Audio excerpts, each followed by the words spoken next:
Everyone. Yeah, this week, half good, half bad.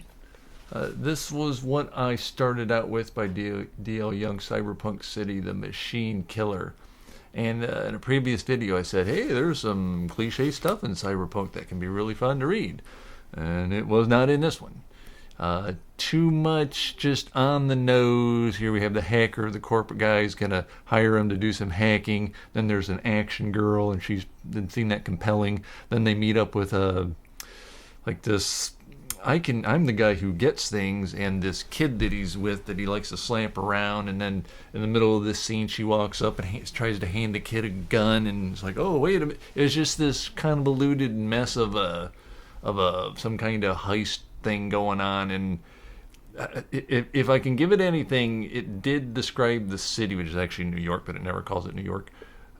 It mentions Central Park, for example, but I gave it 100 hundo, and I just couldn't get into it, and I was pretty disappointed with that, because a lot of people actually really liked this, so I thought it was going to be something, but it did not. And then, this one, I had such high hopes. This is by William Gibson, author of Neuromancer, and Bruce Sterling, The Difference Engine. This is a Masterworks edition. Look at this thing. And I just thought this was going to be I want to say bad words, but this is going to be awesome. That's what I thought. Nope. So the foundation of it is that there was this actual man named Charles Babbage who tried to make, in the 1800s, a mechanical computer.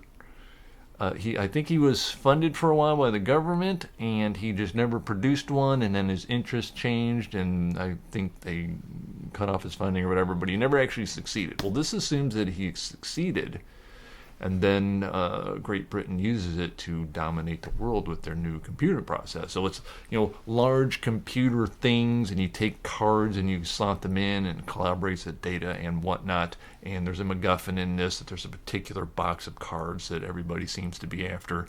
There's some real world people in it, like Lord Byron's daughter, who was a mathematical genius, and I don't know if she was a gambler in real life. Maybe she was, but she's supposed to be one in this, and part of the MacGuffin has to do with calculating odds.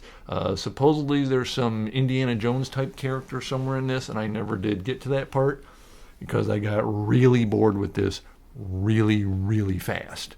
Part of the problem was that it's too loaded down with two types of slang and vernacular, one being some kind of attempt at the London, I guess, slang of the actual era, and then the new words of this world of technology created by the authors, and you mix it all together and you take a little too much time, and I just got bored. I was very disappointed. I really wanted to enjoy this, and it was just a downer for me, and I quit that. So there I am, halfway through the week. Oh no, what am I going to do? I like to do a video a week. I don't have anything. And luckily, sitting over there, owned this for a few weeks. So my local comic book proprietor said, hey Monty, I think you might like this. And he was right. And this is called The Sacrificers. This is by Rick Remender. And I believe this artist's name is pronounced Max Fury Weimara, Fiumara. So there's your cover art right there. And we've got, oops, I dropped it. And we've got a nice high fantasy comic book here. So what do we got here right here on the cover? So see, this is a kid. He's a pigeon, but he's a humanoid pigeon. We have this lady right here, this little fire lady here. She is the daughter of the ruler, and he is a fire dude himself. Here he is on the back at the top. That's his face right there. And do we got anybody? Right there, this guy right here. Kind of a Darth Vader figure to this guy, this emperor type figure here. And so the idea here is that the rules of the world demand a harvest occasionally of children. And they're told, we're going to take you away to some paradise or something. But, rumors abound. This kid here, even though his family appears to be a tad dysfunctional, at least as far as he is concerned, they come and take him away. And the family's not okay with this, but what can they do? This is the empire that rules the world, and the people who are rulers are gods, literal godlike beings. And what they do is they take these children, and Darth Vader here uses a mechanical biomagical process to liquefy them and turn them into an elixir. And now normally apparently these gods would pass away and die, and their children would take over. Hence, she thought she was going to take over. But no, these ruling elites decide we want to keep doing this. We're not going to pass on. So they get immortality along with their powers. The literal ruler of the world, his sun-like abilities, he makes the sun rise each day and take to the sky. And his wife controls the moon. She makes the moon come out at night. Artwork's very impressive in this too, by the way. And so those are the gods. Darth Vader here, he doesn't get to be one of the gods, and he's not okay with that. She's not going to get to rule the world. She's not okay with that. This dude is taken from his family and keeps finding out about this liquefaction of all the kids, and he's not okay with that. And so you have all these characters. Basically, everybody's against the Emperor. Screw that guy. This guy gets her powers. She is born high and is laid low. And now there is all kinds of room for character development with her if they go that route. And this dude has power now, and he wants to use it and try to save the world, I guess, or at least his situation. And he's just kind of out for himself. And I can't wait to see how this goes. This really hooked me in. This is volume 1 of Anonymous. There are individual comic issues, and I think I read that number 2 has been out since December, so I'm going to get that. And volume 3 comes out this May, and I will get that. So I will be checking on that next time I am in the comic book store. And then the other thing that saved the week, I've had this for a few weeks now.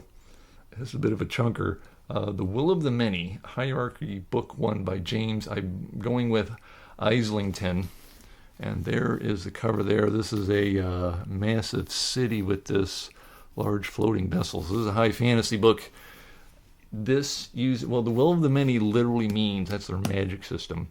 And people cede part of their will so that others can use it for their own ends. In this case, giant civilization. This starts out with a kid whose kingdom was conquered by this one, and he's in hiding. And but I'm only on page 110 or 11, and he is in hiding. He seems to want some kind of revenge, but he doesn't think he can do it. He's not committed. He just wants to go off and live a peaceful life. But he is taken up, and they're going to throw him into this school to do some spying and see what the religious sect is up to. This is what I am going to do a video on next.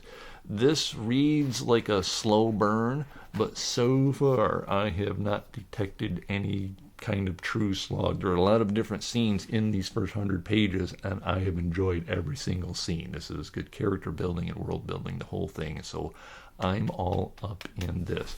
This is next week's video. A bad reading week saved by 2 good things. Right here. Right here. Where'd they go? He's right here. He saved the week. Nothing worse than a bad reading week when you're a lifelong reader, really. So that's it. That's a really short one. Oh well, I got another video out this week. Well, St. Patrick's Day book tag. I'll put a link at the end of this video. I'll see you next week. Thank you very much. Bye-bye now.